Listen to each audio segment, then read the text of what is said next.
For those of you who understand Yiddish, wie halt man da in der Welt? Where are we up to? So, last time we met, or by Zoom, we discussed the blessing that Yitzchak Avinu decided to give to Esav, and we directed ourselves to this question of why would Yitzchak prefer Esav over Yaakov, and we discussed that whole question from the perspective of Yitzchak. What was driving him? In the book? Everything's in the book. So what was driving Yitzchak? And we had a whole mahalach, we had a whole way of understanding Yitzchak. The bottom line being that somehow Yitzchak felt that God was directing him to Esav, and when he realized his mistake, he switched to Yaakov. But how do we understand that story from the perspective of Yaakov? Now Chazal say to us, they quote the pasuk, Titein emes liYaakov, that Yaakov Avinu represents the midah of truth, honesty, truth. How, when we say every morning, V'korah says Shemo Yeshurin, that God said that Yaakov's name is like Yashar. How do we understand that Yaakov is the symbol of truth? Yaakov is the symbol of Yashar, of straightforwardness. When we read the Torah and we see that Yaakov deceived his father, we see that when Yitzchak asked him who he was, he answered on 2 or 3 occasions, Ani Esav, I am Esav. So he lied. And there are various people that try to, in Mefarshim, that try to steer away a direct lie in the mouth of Yaakov by adding a comma, saying Ani, Esav, Ani, I am I, Esav b'chorecha, Esav's your firstborn. But that's not the simple understanding of the text. Apologists. The apologists. I'm going to take a totally different perspective today, because there are 2 ways to understand what happens here. One is the apologetic way, that Yaakov listened to his mother. His mother was a prophetess. His mother had Ruach HaKodesh. She knew right from the get-go that she was going to have 2 sons who were going to split apart. V'rav yavod tza'ir, the Torah tells us, and the older one will serve the younger one. So she knew somehow from the beginning that Yaakov, who was the younger one, was the superior son. And therefore she intervened when Yitzchak was about to bless Esav, and she manipulated the situation so that Yaakov would go in and pose as Esav and basically lie, or certainly fool his father into thinking he's Esav, or attempting to fool his father. But this is all by the will of God, and therefore it's all perfect, it's all okay. That's the apologetic way. We will not use that way. We will take a different approach. Problem with taking a different approach is, do you have any sources for it? You have to have sources, because if you don't have sources, then you know what is happening here. Okay, so I entitled this in my book, Yaakov's Search for Truth. Now we could take the approach, the apologetic approach, that Yaakov is an honest man from the get-go, and he was only influenced and caused to do what he did because of his mother's command. This is a big problem, because you can't just listen to a parent or to anybody who tells you to violate something that the Torah says you shouldn't do. The Torah says, you should not lie. One must distance oneself from falsehood. And there's another law, there's another violation that's involved here, and that is the law of Geneva Stas. You're not allowed to trick somebody into thinking one way when really the opposite is true. So the Yisr would be here that Yaakov was not allowed to fool his father into thinking he's Esav. That is a prohibition in the Torah. Gaslighting. Excuse me? Gaslighting. Gaslighting, yeah. Fooling people, certainly either by word or by deed. If you try to fool somebody, you are over the law of Geneva Stas. You're not allowed to be Gonev Das Ha'odam. You're not allowed to steal the mind of another person, meaning you're not allowed to deceive him. So So we have a problem. Can't just say Rivka told him to do it. Because if Rivka would have told, let's say Yaakov would have been, observant of the Torah, and Rivka would come along and tell him to violate the Shabbos. You're going to say, honor your mother and violate the Shabbos? No. You're not allowed to violate a mitzvah from the Torah in order to fulfill the command or directive of a parent. The parent is obligated to listen to the Torah too. So if the parent tells you to violate something from the Torah, you do not listen to the parent. So here, how could we just apologize for all of this by saying that Yaakov followed the directive of his mother? If what he did was duplicitous and deceiving and lying, how can he listen to his mother? It would be improper to listen to his mother. Now, in terms of the apologists, there's a famous statement from Rav Shamshon Raphael Hirsch, who was a great expositor of the Torah. He wrote which has now been translated from the original German into, not only into English, it's been translated into Hebrew too. And Rav Shamshon Raphael Hirsch says, and I'm quoting now from the English translation, enough will still remain which cannot be approved of. Meaning after all the apologetics, enough will still remain which cannot be approved of, especially when measured with the yardstick of character of a nation whose name of honor is Yeshurun, straightforward, which is only to achieve its purposes and its goals in the straight way, in the straight manner, and to oppose any crooked means to obtain that purpose. So Rav Hirsch concludes and says, no matter what you're going to try to do, no matter how you're going to try to, wash over this story, you're going to remain troubled by how is Yaakov the symbol of honesty and Israel the symbol of straightforwardness. How are you going to answer that in light of the story that happened? Okay. So let's try to unravel this mystery. The Torah starts off by telling us that Isaac prayed in Vayatar Yitzchak Nochach Ishto, and Isaac prayed opposite his wife. Why did he pray? Ki akarahi, for she was barren. He was praying for a child. Rashi says he stood in one corner and his wife Rivka stood in another corner. They both prayed for the same thing. They both prayed for a child through Rivka. Vaye'asa lo Hashem, and God answered Isaac's prayer. Batar Rivka ishto, and Rivka his wife gave birth.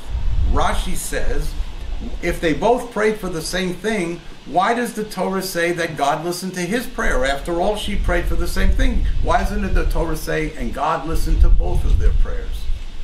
Says Rashi, it's to tell you, Einu doma tefillah tzaddik ben tzaddik, l'tefillah tzaddik ben rasha. There's no comparison. It's not similar. The power of prayer of a tzaddik who's the son of a tzaddik is much more powerful and strong in the eyes of God than the prayer or the power of a prayer of a tzaddikis, in this case Rivka, who is the daughter of a Rasha, the daughter of Besuel, the sister of Lavan, and therefore the Torah is telling us specifically that the prayer of a tzaddik ben tzaddik is more powerful. What's interesting here is the Radak has a very different approach. I'm just going to mention this. It has nothing to do with the overriding theme that we're talking about. But this Radak just blows me away. Why? The Radak says it doesn't mean that Yitzchak was in one corner and Rivka was in another corner. L'nochach ishto, he brought Rivka right up to his face, to blot out everything else in the world, to concentrate his prayer on her, to say to God, please let me have a child through Rivka, for if you do not give me a child through Rivka, I will not have a child. Because I am not going to do what my father did. I am not going to take a pilegesh, I'm not going to take a shivcha, I'm not going to take a maidservant, another wife. I'm either going to have a child through Rivka, or this concept of teaching the world monotheism is going to die with me, like a challenge to Hashem. That's l'nochach ishto. That's how the Radak understands it beautifully. Like Hannah.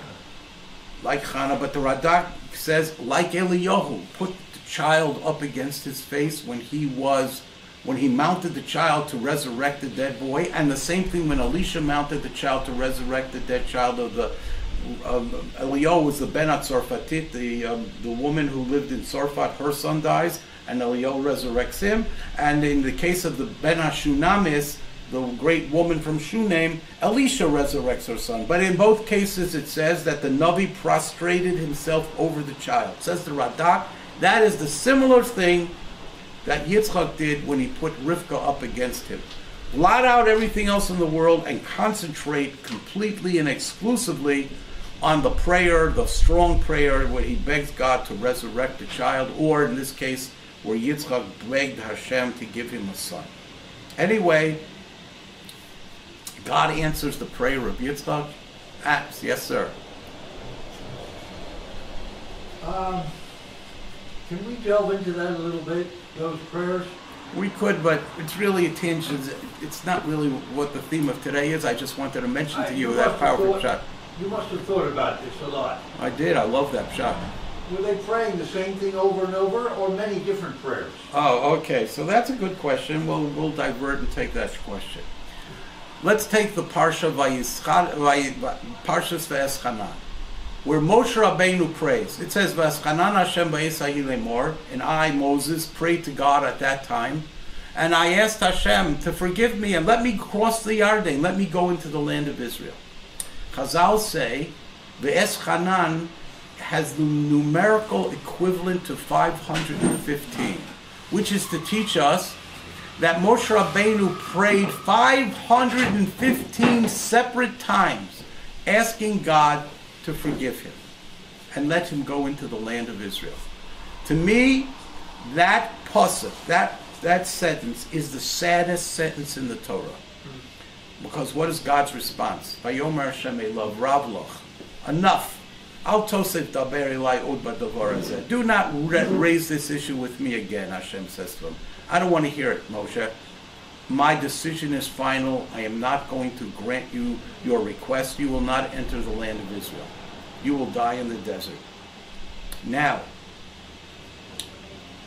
the Ibn Ezra and the Ramban both ask this question. They raise it in passing. They don't say question. They just raise it in passing by what they say. They say, why is this parsha, why is this episode recorded in the Torah? After all, I just told you it's very sad. Here's Moshe Rabbeinu, who dedicated his life, at least from the age of 80 until 120, carrying the Jewish nation through the desert, transforming them from a rabble slave mentality into a nation. And here he is asking God to please forgive him and allow him to go into the land. And God says no. So the Radak and the Ibn Ezra and the Ramban both say, why is this in the Torah? It's so sad. So the answer is to teach us Chavivas Eretz Yisrael. The love that Moshe Rabbeinu had, or the desire of Moshe Rabbeinu to go into the land of Israel. Don't think, the Rishonim are saying, putting themselves into the mind of Moshe. Don't think Moshe felt fulfilled. Don't think Moshe Rabbeinu said, oh wow, I was the recipient of the Torah. I taught the Torah to Israel. I brought the 10 plagues. I delivered the nation. I crossed the desert with them. I did all this in my life. I accomplished so much. Do not think that Moshe Rabbeinu, who was the greatest leader of our people, don't think he felt fulfilled. He felt a great void in his life, in his heart, because he did not go into Eretz Yisrael. And to teach us Chavivas Ha'aretz, how beloved Eretz Yisrael was by Moshe Rabbeinu, the Torah tells us this sad episode that he prayed and prayed and prayed. As you asked, how many times did he pray? The rabbis say he prayed 515 different separate times. The same thing. The same request, maybe in different words, but the same request. Yes?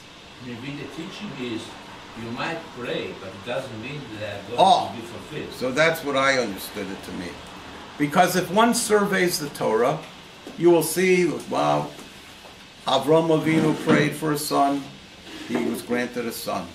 Yitzchak Avinu prayed for a son, we just read, and he was granted a son. Yaakov Avinu prayed that he should return safely to his father's house when he was forced to run for his life to the house of Lavan. He was given a favorable response. Yosef prayed. Anybody who prayed in the Torah got a positive response. So we would have said, we've been praying for 2,000 years for the Messiah to come, for the Beis Hamikdash to be rebuilt, for God to redeem us. And the Beis Hamikdash is not standing. For 2,000 years we've been praying the same thing, generation after generation, and there's just no answer. We would have said, we have lost the art of prayer. We do not know how to pray. Either we don't have enough kavanah, intent, enough passion. We don't express the right words. We don't do something. We're doing something wrong in our manner of prayer, because you see from the Torah, when a person prays, the answer is always yes. There's always a positive response. Comes the Torah and tells us, Moshe Rabbeinu, who knew what to say, Moshe Rabbeinu, who could muster intense kavanah, intense passion for his prayer, who not only prayed once, but prayed 515 times. So desirous was he of going into Eretz Yisrael, and God just says, I have a providential design, and the answer is no.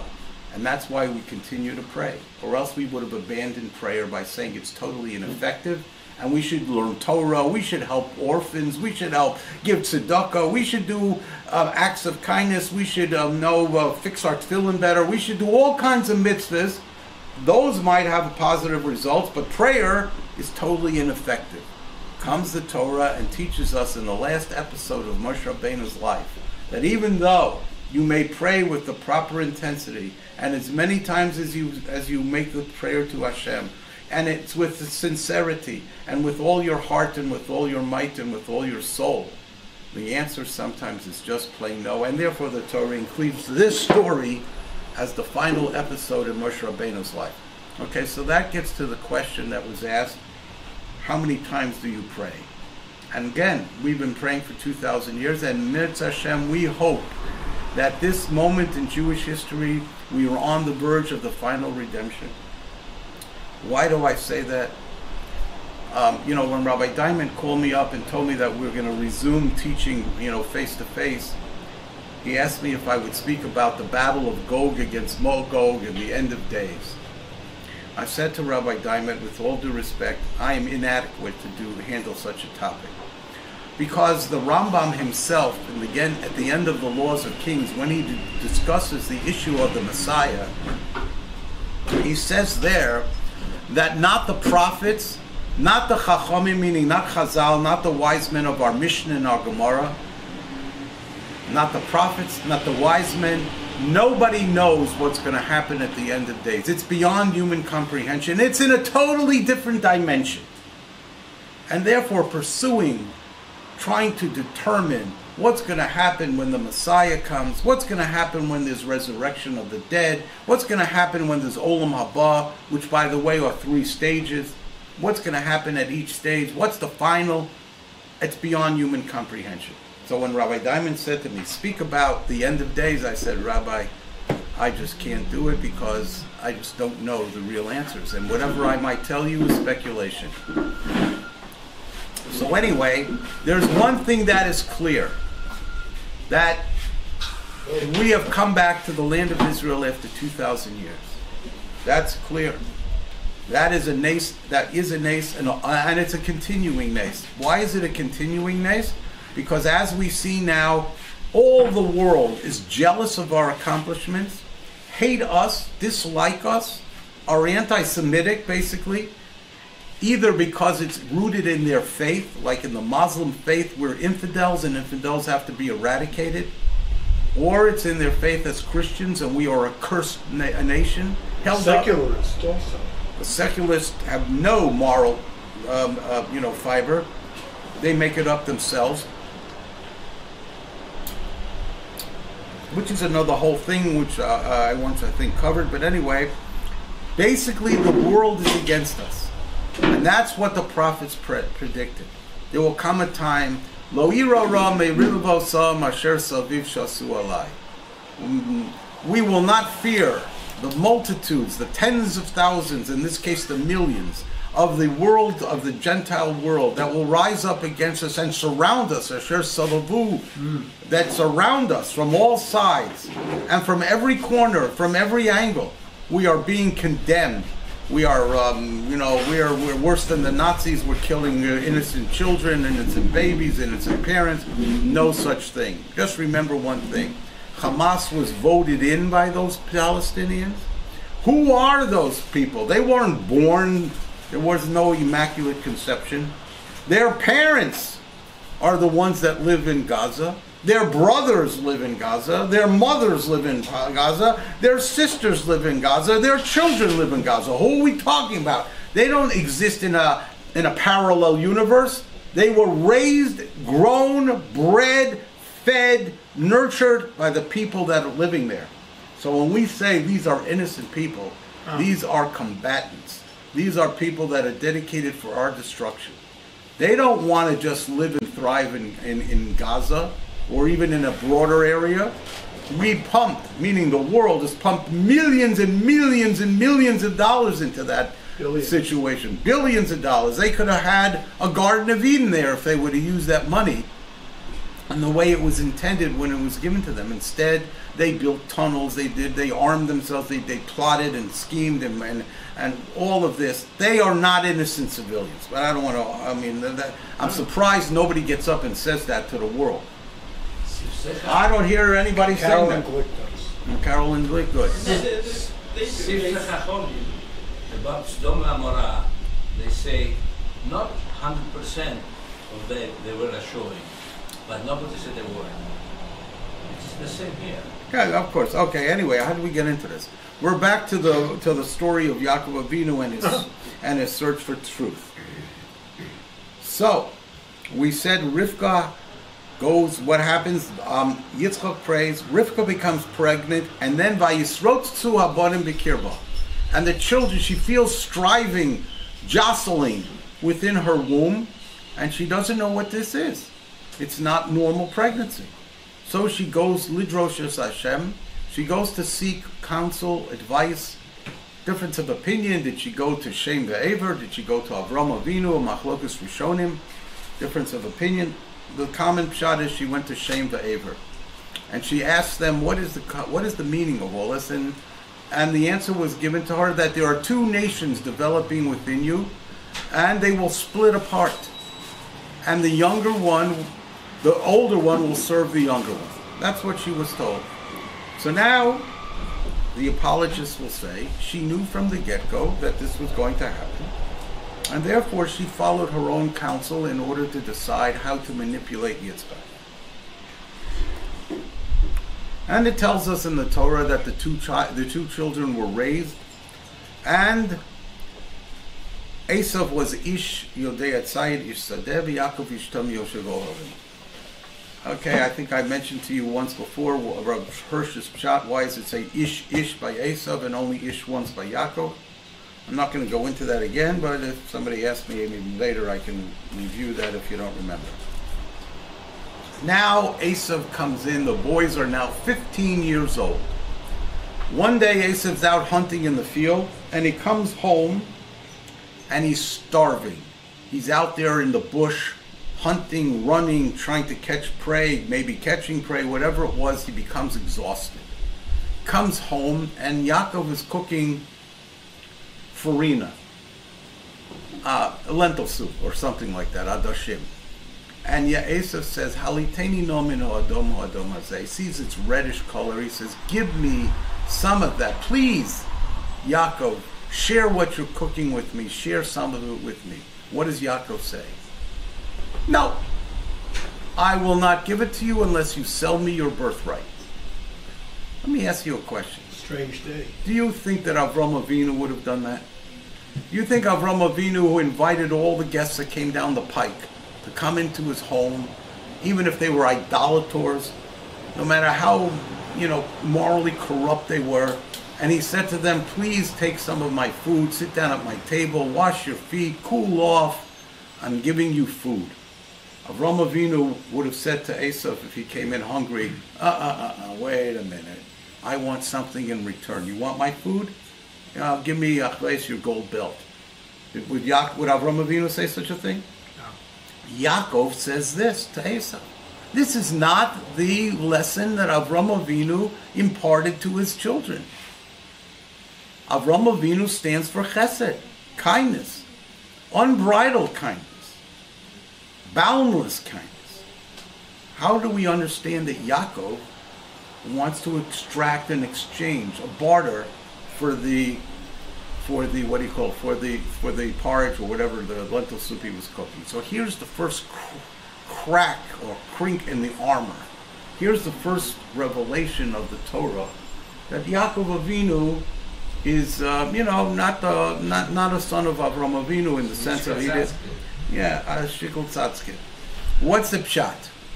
How do we understand this? After all, this is his twin brother. Why wasn't he willing to share with his twin brother? So now we have to take a step back. And we have to view the situation. Esav is an assertive, powerful, aggressive, accomplished personality. He goes out, he conquers Seir, he has princes, aluf this, aluf that, he has princes, he marshals soldiers, he has 400 soldiers at least with him at all times. He is a very accomplished person, and he's a very forceful, assertive person. Yaakov is more passive. Yaakov is a shepherd. He's he sits at home, he sits in his tent and he takes care of his flock. All right, Chazal say he studies Torah, whatever that means, because there was no Torah, but whatever that means, it means. And he goes ahead and he's a very simple, integrated, fine person. By the way, he's 60 years old, he's not even married. He's a homebody, he's a simple person. I mean, a great tzaddik, but a simple person. Esav, his twin brother, who is living in the same house as him, who's growing up, or Yaakov is growing up in the shadow of Esav, he's totally outdone by Esav. He's outshone by Esav. He's just meek in the presence of Esav. And he says to himself, I cannot contend with my assertive brother. There's only one way I can draw equal, and that's if I can lure him into situations where I can take advantage of the situation. If I can take advantage of a situation and use it to my benefit, I can maybe draw parallel to Esav. So when Esav comes in starving, Yaakov says, here's a situation where I can extract something. I can get something that I can't get otherwise because Esav is too powerful and aggressive and strong. And therefore he decides to barter for food when Esav is desperate. So that is the rationale that led Yaakov to deviate from the policy of his grandfather, of Avram Avinu. Okay, now comes another situation, prompted by his mother. And his mother tells him, go in and fool your father into thinking that you are Esav and obtain the blessing. Well, Yaakov again says, oh, okay, here's the situation where I'm not preferred. Esav, the aggressive, assertive, dynamic personality, is favored by my father, but I need to draw even. I need to somehow get a leg up. So I'm going to follow the advice of my mother. And he comes into his father and he poses as Esav. And as we pointed out last week, or last time, I don't remember, it's a week, whatever it was, he keeps telling Yitzchak, I need Esav, I am Esav. He lies to his father. He deceives his father. He dons the rough skin so that he can fool Yitzchak, who can't see, into feeling the fur on his arm and saying, okay, this is Esav. But we talked about what was going through Yitzchak's mind. But what's going through Yaakov's mind is deception.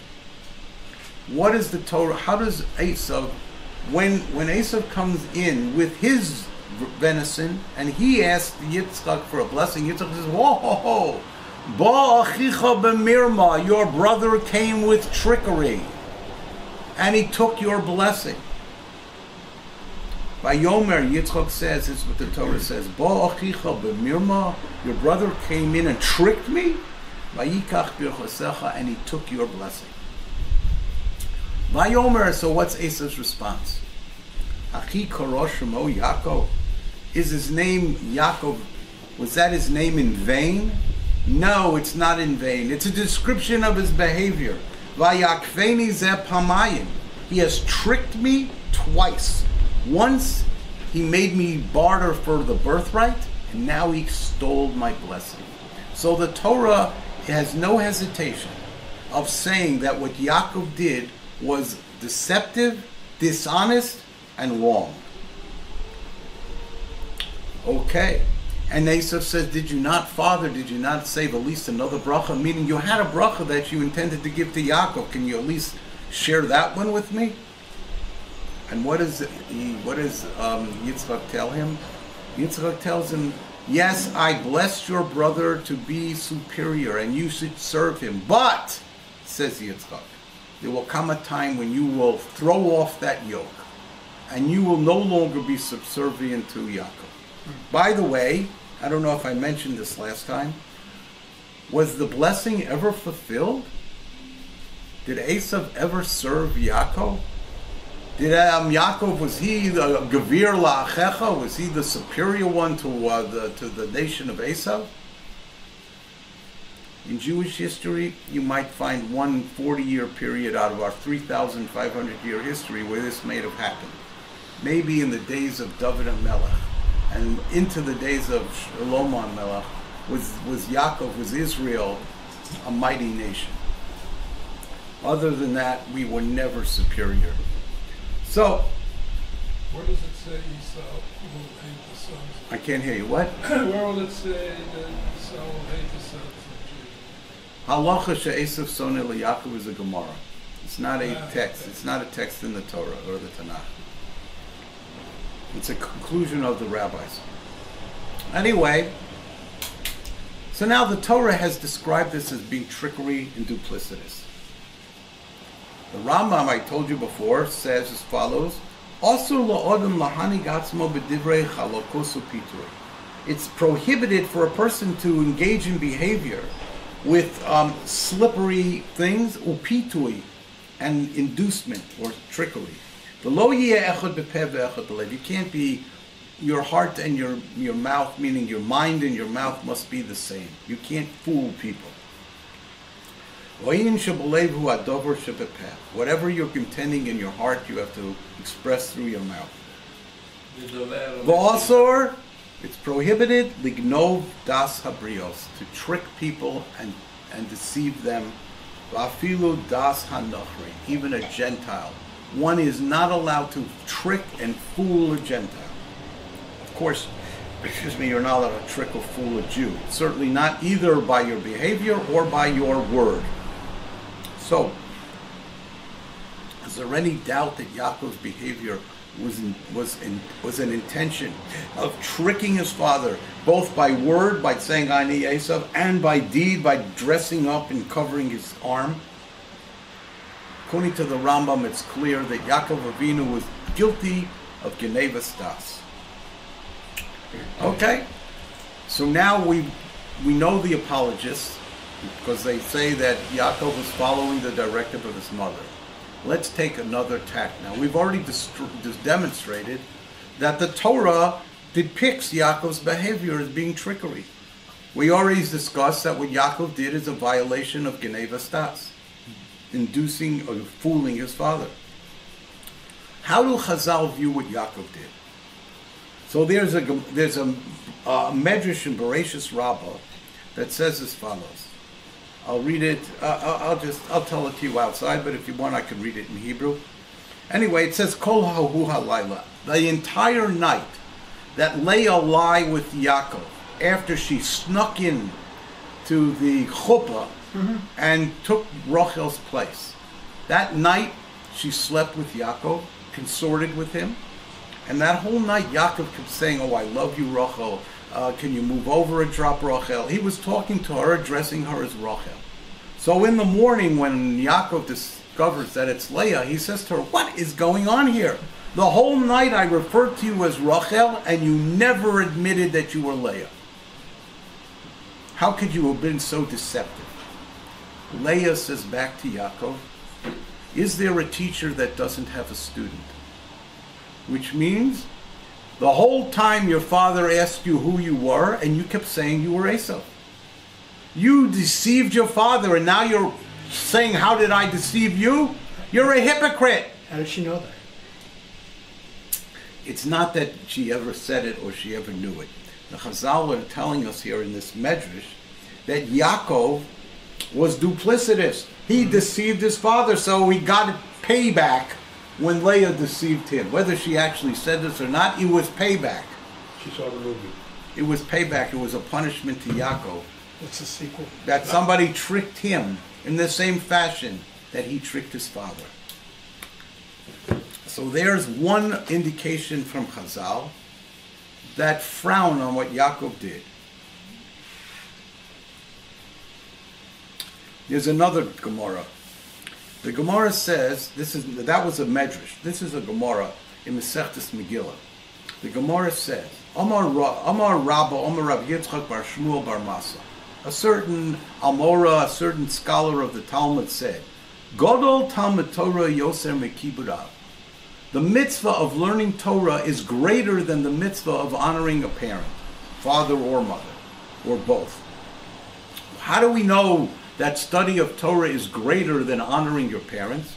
Shekol osem shana shal Yaakov Avinu bebeis Eber lo nenash.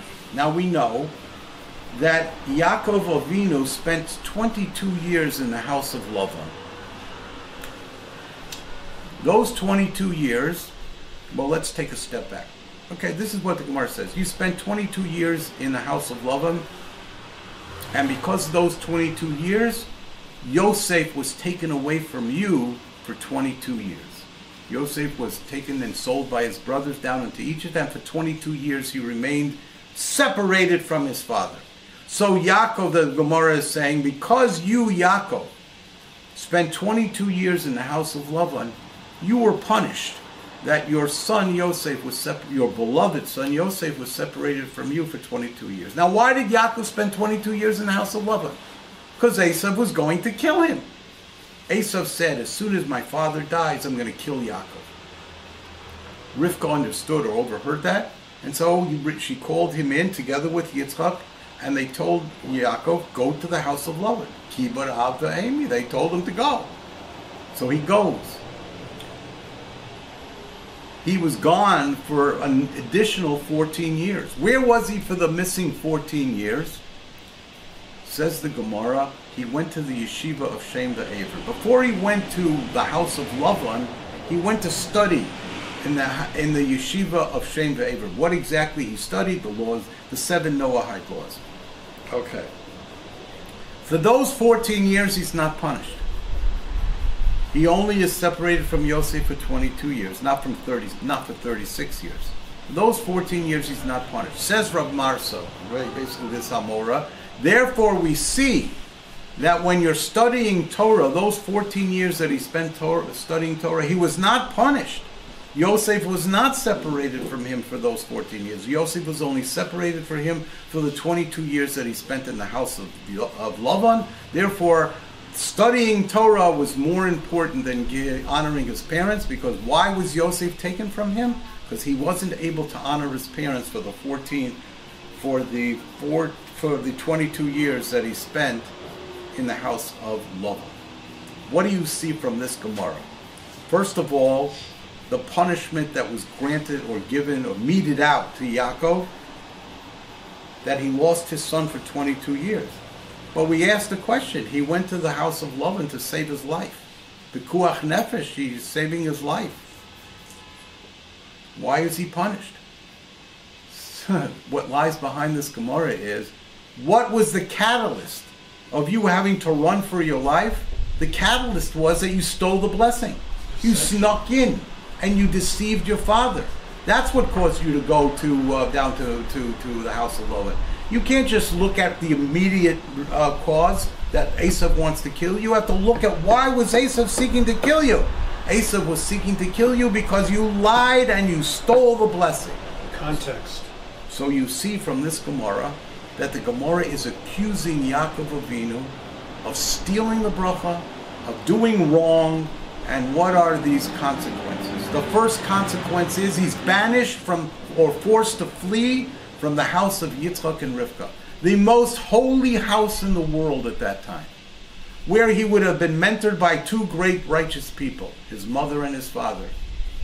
And yet he was forced to separate himself from that mentoring, from that nurturing, from that teaching, and flee for his life. All because he stole the blessing. So the first... the house of another deceiver. Wait, we're going to get to that. We're going to get to that. You're right. It's 100% right. So now we see, first of all, from this Gemara, that Yaakov is punished. He's punished two ways. One, he's forced to flee the house of his parents. And the second is he loses his son, his beloved son, for 22 years. This is not an apologetic Gemara. This Gemara is not saying, oh, he listened to his mother. This Gemara is saying there were dire consequences to Yaakov for what he did. But now let's take a look at what happens to Rivka. Rivka, the mother who told him to go in and fool his father. So, the Pasuk says that Yaakov, on his way home, goes and camps in Alon Bachus, by a tree of tears. The word Bachus is tears, many tears, it's a plural. The Gemara says, what happened there? It says in the Pasuk, V'atomas sham Devora minekes Rivka. Devora, the nursemaid of Rivka, that means the one who helped raise Yaakov Avinu and Esau, dies there. So the Gemara says, okay, so that's one person. Why is there a multiplicity of mourning? The Gemara answers, because at that very moment, or that same time, Rivka dies too.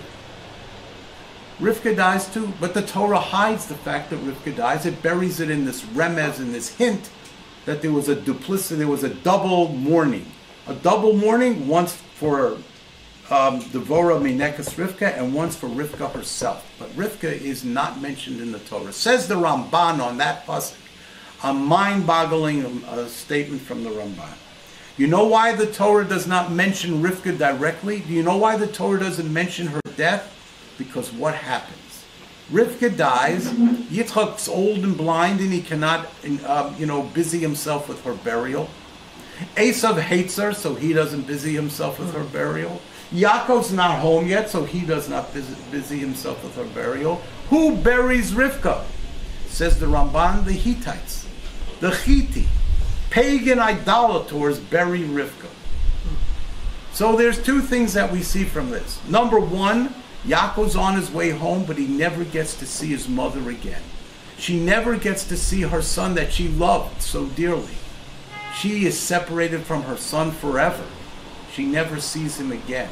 One aspect of her punishment. The second aspect of her punishment is she's buried by idolators. What a disgrace. Rivka, our holy mother, is buried by idolators, pagans, and therefore the Torah does not mention her death. This says the Ramban. What's the story of Rivka's death? There's no story, it's missing. No, it's just totally missing. It's missing, it's only hinted at. Well, how do we know anything about the Hittites? Because the Ramban is speculating who would have buried her.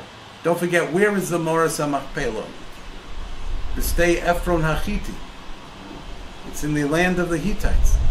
So who would have taken her and buried her in the double cave in the Moras HaMachpelah? The locals, the Hittites. So that's what the Ramban concludes. It's speculation on the part of the Ramban, but the Ramban is saying this, as a very, very strong logical conclusion. So you see, again, Rivka, who advised Yaakov to try to fool Esau, she has dire consequences. Dire consequences. So this is not what the apologetics would say. They ignore all of this. So let's get back to the story now. Yaakov is forced to run to the house of Lavan. Isn't that ironic? Yaakov, who can only draw equal to Esau through trickery and let me just step one back. Yaakov barters for the birthright for a bowl of porridge. I always say a bowl of Cheerios. Okay, so he changes it up for a little bowl of food. What would happen today if there was a court case And Esav would come and say, listen here, I was starving to death. I didn't really intend to do this. I was forced by my hunger to make this deal with Yaakov. He took advantage of me. I gave up a birthright for a bowl of Cheerios. Would the court enforce such a transaction? So I can't speak for Israeli law, but in the United States, which is governed by the Uniform Commercial Code, there's a special provision called an unconscionable contract. If there's an unconscionable arrangement, that means that one side takes tremendous advantage of the other side, and the other side is disadvantaged, the contract is unenforceable. You cannot enforce such a transaction. So really, one could argue that when Yaakov traded for the birthright for a bowl of Cheerios or whatever it was, it's an unconscionable deal. It should not be effective. It was under duress. It was under duress. It's even if it wasn't duress, it's unconscionable. So let's say I am a customer and I walk into a store and I say, oh, I like those shoes. And the man says to me, well, that's $750 when it cost him $25. It's made in China. And I pay him the $750. Voluntarily, I pay him $750. For some stupid reason, I make the deal. The deal is undone. When he finds out that it was cost $25, he can go back and sue the seller and recover his money. That's called an unconscionable contract. He may have voluntarily, willingly made the deal, but the deal is not enforceable, and the deal can be undone. So really, when Yaakov takes advantage of Esav, it's really an unconscionable deal altogether. Okay, so Yaakov is in this mode, and now he's on the run to the house of Esav, to the house of Lavan, because his brother wants to kill him. How ironic, as was pointed out. Here is Yaakov, the person who's guilty of duplicity, of deception. Where does he end up running to? The house of the arch con artist. He goes to the house of Lavan. What happens when he gets to the house of Lavan? First, he makes a deal to work for Rachel. Lavan switches to Leah. Then he finally works for Rachel, so now he's worked 14 years for this fellow. And then he says to Lavan, okay, let me earn a little money here. The first 14 years that I toiled for you, you took advantage of me. And for the hand of your daughters, I had to work 7 years, unheard of, but that's what I did. Unconscionable, but I did it. Now let me work and earn some money so I can have a stake. When I can begin my married life outside of your house, and and have some wealth and some assets. So Lavan makes a deal with him, and the Torah tells us that Lavan changes the deal 10 times. Every time Yaakov achieves some leg up and makes some money, Lavan changes the deal and reverses it so that it would appear that Yaakov would lose money. What happens? Hashem blesses Yaakov, and notwithstanding Lavan's machinations and notwithstanding everything that he does, Yaakov is still successful. The Torah tells us a very strange thing. He takes these rods and he skins them and he bears them so their bark is white, and he puts them by the water troughs, and the sheep look at this, and when they see this, whatever the deal is, that's what they bear. Now, does that work? In the real world, can this be a way of breeding sheep or cattle? Nah, it doesn't work. Nay. What's going on here? Why does it work? What's going on? What is Yaakov doing? First of all, Yaakov is not hiding what he's doing. He's doing this out in public, at the trough.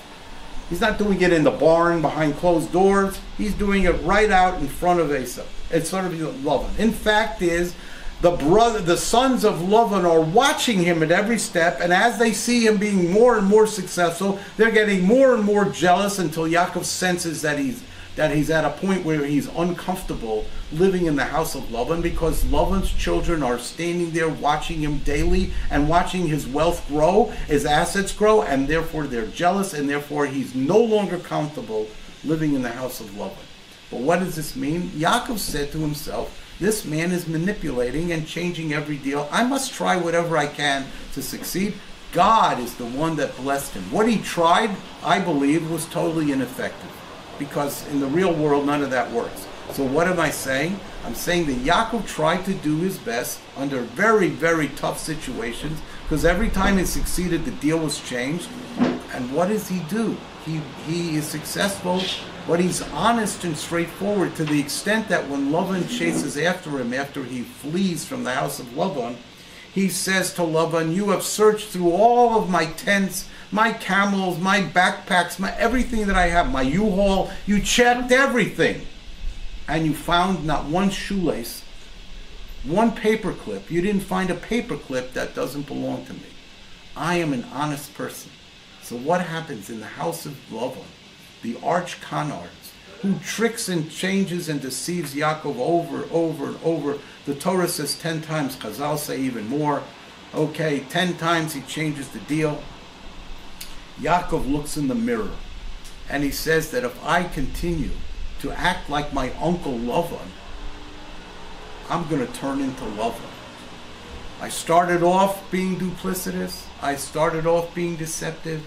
But if I persist in this behavior, I will turn into Lavan. And that's why God arranged that when Yaakov was forced to flee from his house, he was forced to flee to a house of an arch con artist. And there, not living under the shadow of his assertive, aggressive brother, he was forced to confront reality. And that reality was that if you are deceptive, it will haunt you and mark you for the rest of your life. So in the house of Lavan, Yaakov transforms himself. Let's call him a Baal Tshuva. And he now becomes honest to the extent that they cannot even find a paperclip that doesn't belong to that doesn't belong to him, that belongs to Lavan. He emerges from this travail, honest, cleansed of his desire to be duplicitous, convinced that honesty is the only policy, and that's how he goes forward in his life. That is the transforming experience of Yaakov Avinu, to transform himself into an honest person. Yaakov Avinu was not born under that star.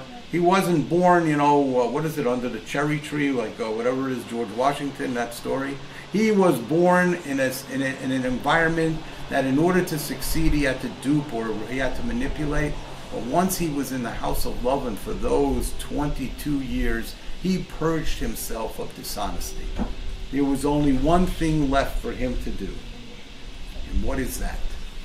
The din is that if we harm our neighbor, we do something to hurt our neighbor, and we want to do tshuva. Oh, we can go a whole day long.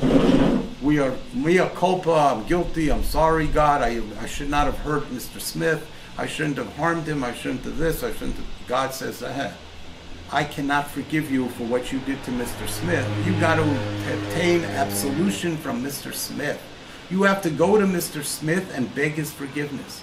And if he forgives you, then you have achieved absolution. You have achieved tshuva. You can't do tshuva for a bein adam lechavero, something between man and man, by promising God you'll never do it again. It doesn't work.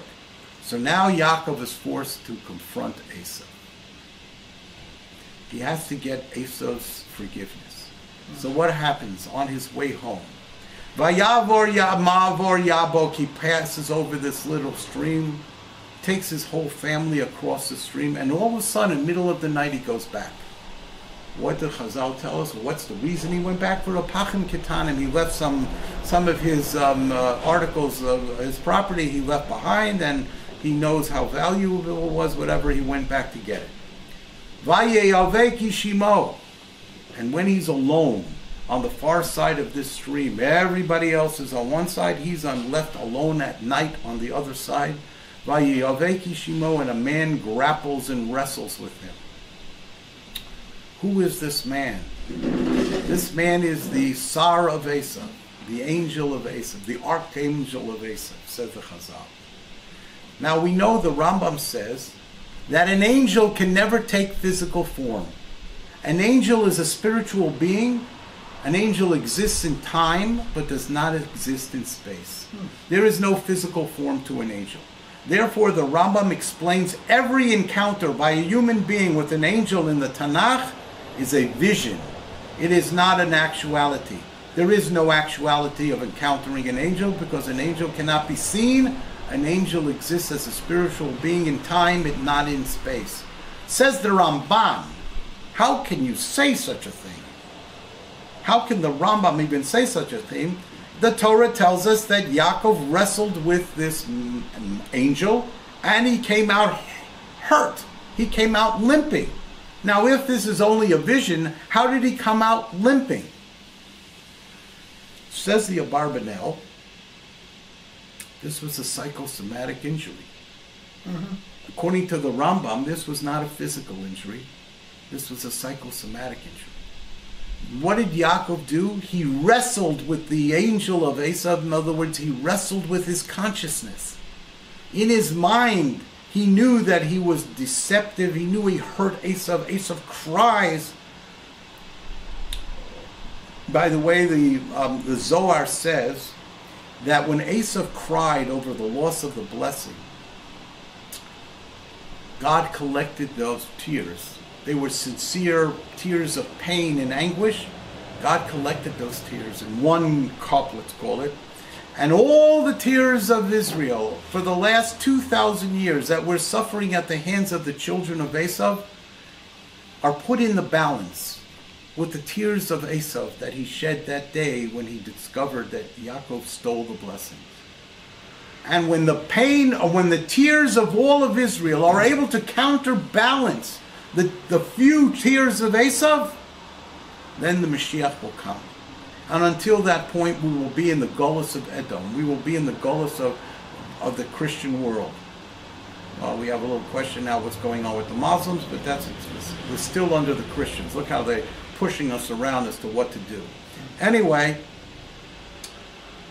so what I'm trying to tell you is that, again, over there you see that the tears that Esav shed have caused us, the Jewish people, to suffer for almost 2,000 years, maybe even continuing.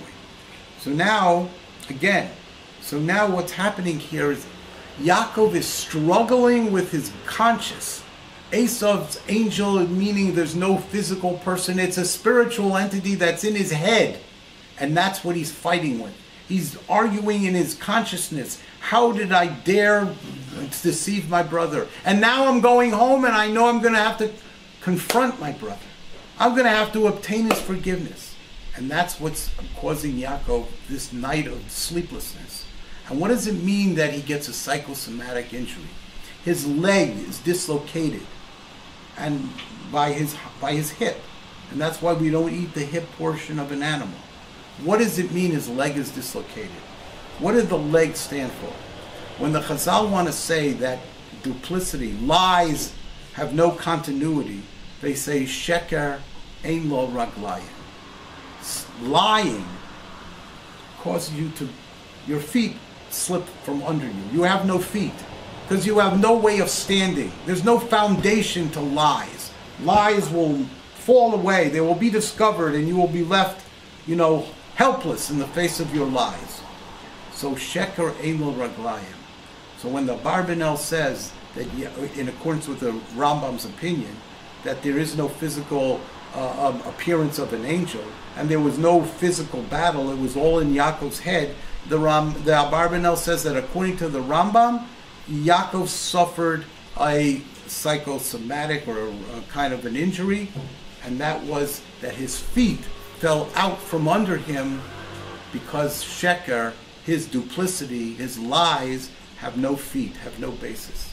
So anyway, this is what happens on the way to the confrontation with Esav. What does Yaakov do when he's about to meet up with Esav? And he hears that Esav is coming with 400 men, meaning a force that he cannot equal. He splits his camp into two, and he says if Esav is coming with an evil intent, with an intent of killing me, avenging what I did to him, and then I'm splitting my camp into two, and if he hits the first camp, at least the second camp will escape. Anyway, and then he prepares gifts. He prepares a mincha, a gift offering to Esav. And what does he give? He gives a vast amount of cattle. He gives 200, I'll read you what he gives just so you'll understand. Let me just see, where is this?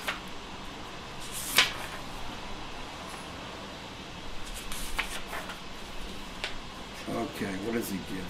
I don't have it here in front of me, and let me just see where it is. It's here somewhere. Okay, anyway, okay, I'll read it from the Chumash. That's what I'll do. What does he give to Esav?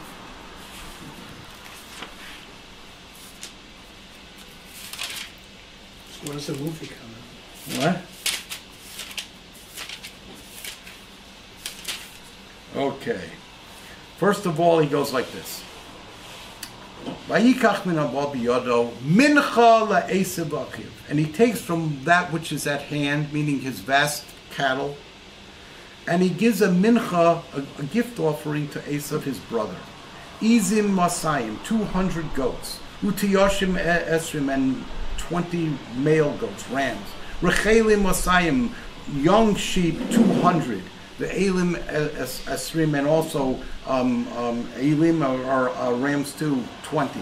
Gemalim Meinikos, nursing camels, Ubineam, with their children. Shloshim, 30 camels. Poros Aboyim, 40 cows. Uporim Asora, and 10 oxen. Asonos Esrim, 20 donkeys. Vayorim Asora, and Giselle's 10. He gives a humongous amount of cattle as a gift offering to Esav. And he divides them so that they come to Esav in flows. One group of sheep, one group of rams, one group of camels, one group of this, one group of cows, one group of oxen. He's sending him a flow of gifts. And he says, make sure that you have a distance between them so that you overwhelm Esav. If it's all squashed together, we'll say, okay. No, send him wave after wave after wave of these gifts. And he tells the first ones that will meet up with his brother. And when the Esav will say, who is this? What is this? You shall tell him that this is from your servant Yaakov. And it is a gift offering sent to my master Esav. And he, Yaakov, is coming behind us. And this is what they each said. Okay, and then after all this, wave and wave of gifts, and each one is accompanied by people that are leading these animals, and each one of these leaders tells Esav, we are coming on behalf of your servant, your slave Yaakov has sent this to you, Esav, his master. Ulai al kain, I will come, I will see his face, we'll meet. Ulai yisa panai, perhaps he will forgive me. And he goes and he does all this, Vayaver, Vayuvoser Yaakov, and all that. And in Vayuka Yaakov, okay, fine.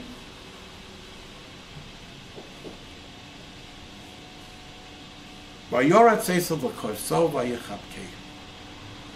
Esav comes and sees all this. He's overwhelmed by the generosity of Yaakov. He's overwhelmed by the subservience of Yaakov. He's overwhelmed because Yaakov said, oh, maybe Esav will forgive me. And Esav forgives him. And he runs and he kisses him. And the brothers meet and they kiss. And they both cry. Okay, so here's the end of the story. Yaakov Avinu, who spent the last 22 years purging himself of duplicity, of deception, of dishonesty, emerges from the house of Lavan, a true and honest, straightforward person. He has only one task to do, come to grips with that which is haunting his mind and his thoughts, that he wronged Esav, and then he goes about in a massive demonstration of subservience and of thanksgiving to Esav, and he obtains the forgiveness of Esav. So I entitle this the Yaakov's journey to truth. Yaakov emerges as a true person. Therefore, he becomes the symbol of Israel, of honesty, decency, and straightforwardness. And we believe the ends do not justify the means. And that's the lesson of Yaakov Avinu's life. It was a life spent emerging and shedding any shemetz, any fragment of dishonesty, and he emerges and emerges as a straightforward, honest, decent person, worthy of the name Yeshurun, worthy of the name Titen Emes Yaakov. Thank you for listening.